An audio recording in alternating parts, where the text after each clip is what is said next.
नमस्कार दोस्तों, मैं बुद्धि प्रकाश पटवारी आपका स्वागत करता हूं अपने चैनल पर। दोस्तों, हम GF&AR का चैप्टर 2 पढ़ रहे हैं, ठीक है। और चैप्टर 2 में हमने 2 पार्ट पढ़ लिए हैं। अब आज पढ़ने वाले इसका तीसरा और अंतिम पार्ट। तो इससे पहले यदि आपको समझ में आया हो पूरा तो आप लोग वीडियो को लाइक करके जाओ और कमेंट करके बताओ कि आपको भाई कैसा लग रहा है, ठीक है। तो चलो अपन क्या करने वाले हैं, जो अपन ने कल पढ़ा था उसका 1 मिनट के अंदर रिवीजन कर लेते हैं कि कल क्या पढ़ा था, ठीक है। उसके बाद में हम आगे पढ़ने वाले हैं। चलिए भाई देखिए क्या पढ़ा था अपन ने कल। कल अपन ने पढ़ा था भाई नियम 12। नियम 12 में बताओ क्या था, आंतरिक जांच। क्या था, आंतरिक जांच, ठीक है भाई। क्या था, आंतरिक जांच, ठीक है। 13 में बताओ क्या था, भुगतान को समय पर कर देना चाहिए, मतलब भुगतान में देरी से बचें, ठीक है। 14 में बताओ क्या था भाई, 14 मुझे बताओ, प्रत्येक सरकारी कर्मचारी अधिकारी जिसको लेखा की जिम्मेदारी दी गई है वह सही व समय पर क्या करेगा, सही समय पर अपडेट रखेगा और उच्च अधिकारियों को प्रेषित करेगा। 15 में कौन है भाई, हस्ताक्षर व प्रत्यक्षाक्षर करने वाला अधिकारी। 16 में बताओ वो कौन है, विभागीय अधिकारियों की जिम्मेदारी। 17 में क्या था भाई, ऑडिट द्वारा सूचना मांगना। क्या था, ऑडिट द्वारा सूचना मांगना। 18 मुझे बताओ भाई क्या था, संविदा। 18 में क्या था, संविदा था। और 19 में बताओ अपन ने क्या पढ़ा था, संविदा की शर्तें। क्या पढ़ा था, संविदा की शर्तें अपन ने पढ़ी थी, ठीक है। तो चलो अपन कल से आगे आज फिर पढ़ रहे हैं। और एक एक चीज़ आपको अभी याद होगी, निश्चित तौर पर आपको याद होगी, देखना आप लोग। और साथ के साथ में PDF निकाल के इसकी प्रैक्टिस करनी है आपको डेली। बिना प्रैक्टिस के आप लोग भूल जाएंगे, मतलब डेली पढ़ना ही पड़ेगा एग्ज़ाम तक, नहीं तो याद नहीं होगा ये। चलो भाई देखो, नियम 20 में क्या दे रखा, हमें हानियों की रिपोर्ट दे रखी है कि हानि हो जाए तो कैसे रिपोर्ट करनी है, ठीक है। किसको रिपोर्ट करनी है, देखो नियम 20, किसी विभाग या कार्यालय या कोषागार द्वारा सार्वजनिक धनराशि का उपयोग, दुरुपयोग या हानि या कपटपूर्ण आहरण किया गया हो तो इसकी सूचना वरिष्ठ अधिकारी तथा महालेखाकार को तुरंत दी की जानी चाहिए, चाहे हानि की पूर्ति संबंधित व्यक्ति द्वारा क्यों न कर दी गई हो। कोषागार में किसी भी प्रकार की हानि की सूचना वित्त विभाग को दी जाएगी। यदि हानि 2000 रुपये तक की हो तो महालेखाकार को सूचना देना आवश्यक नहीं है जब तक कि विस्तृत जानकारी न हो। अब यार समझो, हानियों की रिपोर्ट क्या है, गलती से भी ये मान लो नुकसान हो जाए सरकारी धनराशि का, या फिर कपट छल पूर्ण से किया जाए तो इसकी सूचना तुरंत अपने से उच्च अधिकारी, वरिष्ठ अपने अधिकारी तथा AG जो महालेखाकार है उसको दी जानी आवश्यक है, ठीक है। चाहे वह व्यक्ति उस जो क्षति हुई है उसकी पूर्ति खुद न कर दें, फिर भी आपको सूचना देनी पड़ेगी। कोषागार में किसी भी प्रकार की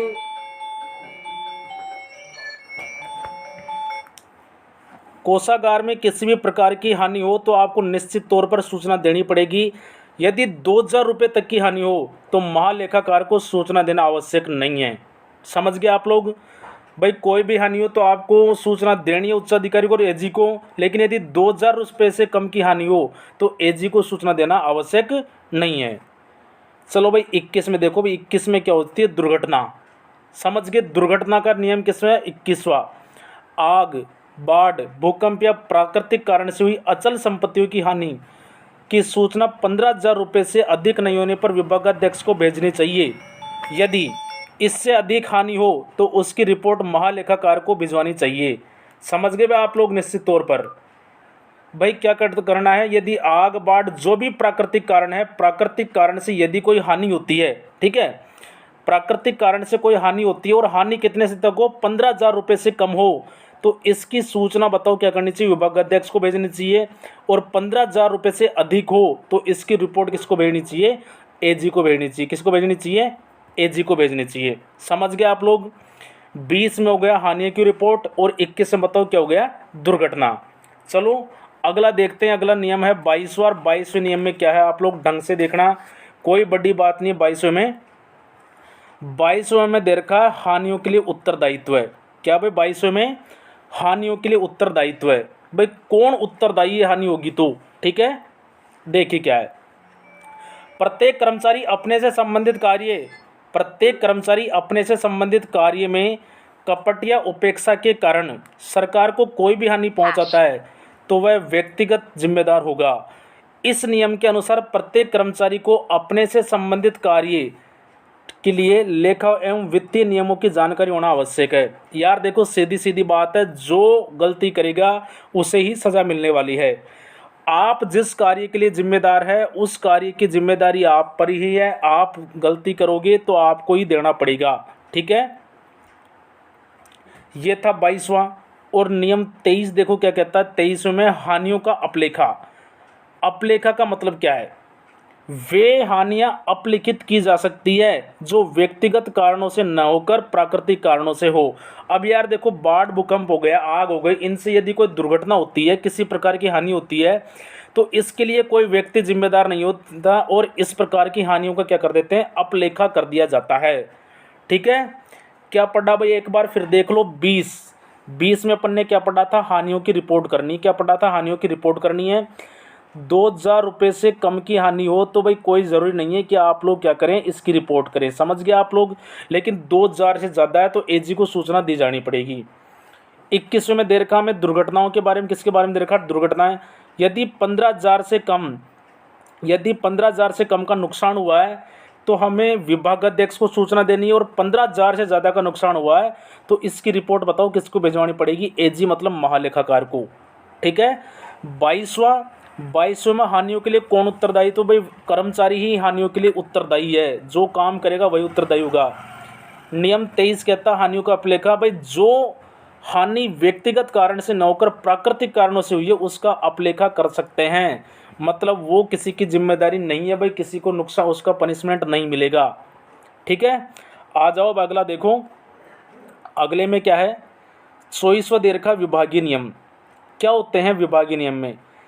ये नियम वित्त विभाग द्वारा उसकी अनुमति से ही बनाया जाएगा। जो विभागीय नियम है कौन बनाएगा भाई? या तो वित्त विभाग बनाएगा या फिर इसकी अनुमति से कोई जो निर्धारित करेगा, जिस संस्था को करेगा, जिस व्यक्ति को करेगा, वो क्या करेगा? नियम बनाएगा। ठीक है।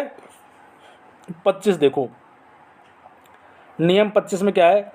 लेखाधिकारियों, सहायक लेखाधिकारियों, लेखाकारों एवं कनिष्ठ लेखाकारों के कर्तव्य एवं उत्तरदायित्व परिशिष्ट 4 व 5 में दिए गए हैं। किस किस के?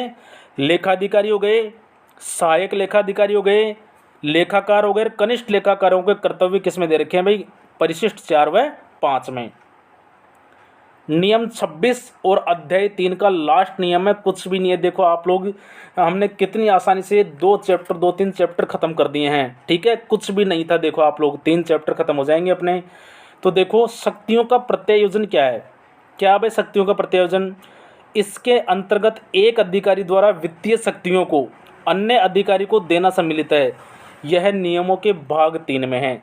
क्या भाई शक्तियों का प्रत्यायोजन? इसके अंतर्गत एक अधिकारी द्वारा वित्तीय शक्तियों को अन्य अधिकारी को मतलब किसी को दे देता है अपनी पावर। आपको पता है कि भाई ये काम तुम कर सकते हो, किसी को अपना अधिकार दे देता है। और यह किसमें? भाग 3 में। किसमें? भाग 3 में। ठीक है। 24वें में विभागीय नियम, 25वें में अकाउंट ऑफिसर, कनिष्ठ लेखाकार, इनके कर्तव्य परिशिष्ट किस में दे रखे हैं भाई? 4 व 5 में दे रखे हैं। और 26 में क्या है? शक्तियों का प्रत्यायोजन दे रखा है। इसके अंतर्गत भाई कोई भी कर्मचारी भाई अपना जो अधिकार है वो किसी को हैंड ओवर कर सकता है। समझ गए आप लोग? चलो पूरा का पूरा एक बार रिवीजन कर लेते हैं कि हमने क्या पढ़ा आज। कुछ भी नहीं था। देखो यार, नियम 20 में हमने क्या पढ़ा? नियम 20 में पढ़ा अपन ने हानियों की रिपोर्ट। क्या पढ़ा? हानियों की रिपोर्ट पढ़ी है। हानियों की रिपोर्ट पढ़ी हमने। अब यार देखो आप लोग, क्या पढ़ा था अपन ने कि भाई कोई भी हानि हो तो एजी को सूचना दी जानी है। लेकिन यदि हानि 2000 रुपये से कम हो, ठीक है भाई, तो इसकी सूचना महालेखाकार को देना आवश्यक नहीं है। 21वें में था भाई दुर्घटना। यदि किसी प्राकृतिक कारण से कोई क्षति हो जाती है और दुर्घटना हानि 15,000 से कम हो, 15,000 से कम होने पर विभागाध्यक्ष को सूचना देनी है और 15,000 से ज़्यादा होने पर एजी को सूचना देनी है।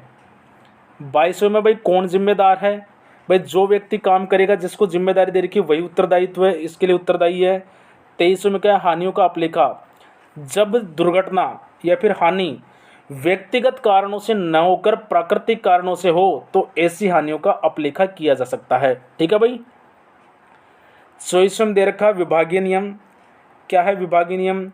जो नियम वित्त विभाग या फिर इसकी अनुमति से कोई बनाता है तो उन नियमों क्या कहते हैं? विभागीय नियम। 25वें में क्या भाई? अकाउंट ऑफिसर हो गए, सहायक अकाउंट ऑफिसर हो गए हैं, ठीक है। इसके अलावा लेखाकार हो गए, कनिष्ठ लेखाकार हो गए, इनके कर्तव्य उत्तरदायित्व किसमें है? परिशिष्ट। परिशिष्ट किसमें है? 4 व 5 में। परिशिष्ट 4 व 5 में।